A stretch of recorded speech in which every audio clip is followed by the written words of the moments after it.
ഇന്ന് ഒരു അവിലുപ്മാവ് ഉണ്ടാക്കാം. അതിന് 1 കപ്പ് അവിലെടുത്ത് കഴുകി അരിച്ച് വെക്കണം. 1 ടീസ്പൂൺ വെളിച്ചെണ്ണ ഒഴിച്ച് 1 ടേബിൾ സ്പൂൺ നിലക്കടല വറുത്തെടുക്കാം. പാനിലേക്ക് 1 ടേബിൾ സ്പൂൺ വെളിച്ചെണ്ണ ഒഴിച്ചു കൊടുത്ത് 1 നുള്ള് കടുകും കുറച്ച് കറിവേപ്പിലയും 3-4 പച്ചമുളകും പകുതി സവോളയും ഇട്ട് ഒന്ന് വഴറ്റിയെടുക്കാം. ഇത് ഒരുവിധം വാടിക്കഴിഞ്ഞാൽ ഇതിലേക്ക് 2 നുള്ള് മഞ്ഞൾപ്പൊടി ഇട്ട് കൊടുക്കാം.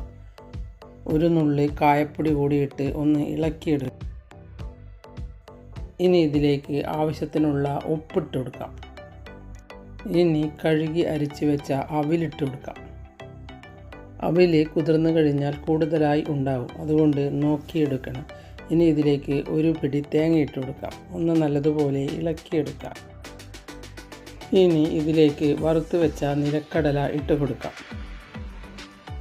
ഇനി ഇതിലേക്ക് 1/2 ടീസ്പൂൺ ചാട്ട് മസാല കൂടിയിട്ട് ഒന്ന് ഇളക്കിയെടുക്കാം. ചാട്ട് മസാല ഉണ്ടെങ്കിൽ ഇട്ടാൽ മതി. നിങ്ങളിങ്ങനെ അവിലുപ്മാവ് ഉണ്ടാക്കിയിട്ടില്ലെങ്കിൽ ഒന്ന് ഉണ്ടാക്കി നോക്കൂ.